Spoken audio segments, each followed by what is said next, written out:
করে দিচ্ছি। না না, এখন কিছু করতে যেও না।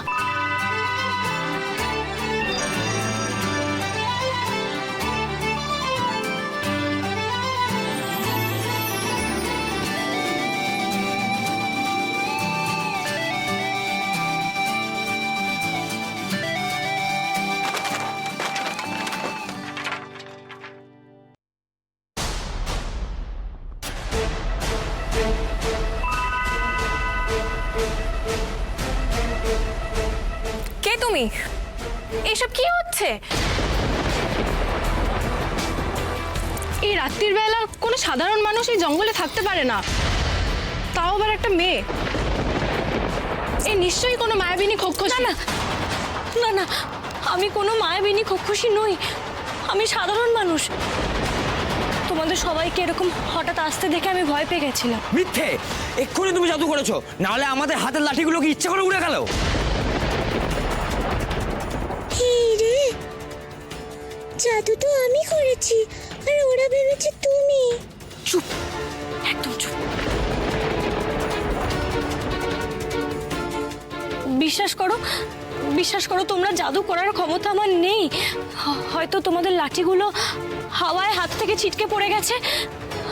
তোমরা বিশ্বাস করো, আমি কোনো মায়াবিনী খোক্ষসী নই, আমি সাধারণ মানুষ। বিশ্বাস করো। এবার ভুল হয়ে গেছে রাজকুমারী, আমি এমন কিছু করছি যাতে আমরা দুজনে এখান থেকে পালাতে পারি। খবরদার বলছি, আর কিচ্ছু করবে না তুমি, উল্টে আরো বিপদ বাড়বে। এবার যা করার আমি করব। তুমি যে মানুষ তার প্রমাণ কি? খোক্ষসেরা তো যে কোনো রূপ নিতে পারে। আরে বাবা, আমি যদি খোক্ষস হতাম তাহলে তোমাদের সামনে এতক্ষণ দাঁড়িয়ে থাকতাম? মানুষকে খোক্ষস সামনে পেলে কি ছেড়ে দেয় এমনি এমনি? বিশ্বাস করো, আমি অনেকটা পথ হেঁটে এসেছি, আমি খুব ক্লান্ত, আমার শরীরে আর বল নেই, তোমাদের ক্ষতি করার মতন ক্ষমতাও আমার আর নেই।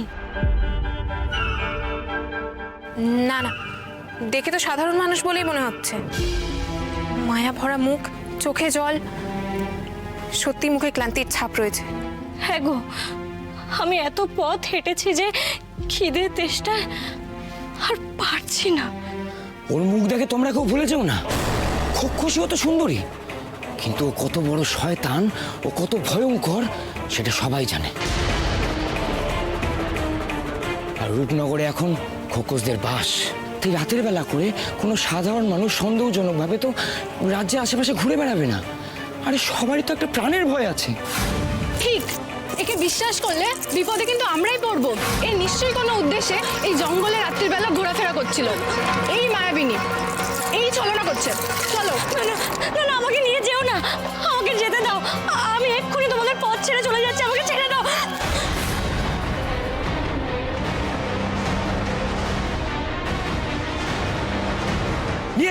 নিয়ে চলো ওকে।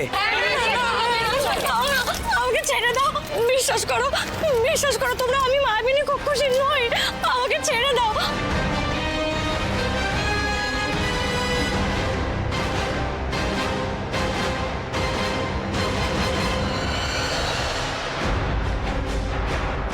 হায় হায়, রাজকুমারী কি বিপদে পড়লো।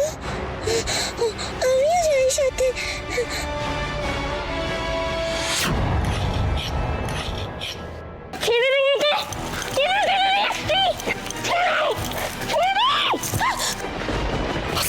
আস্তে আস্তে কথা বল।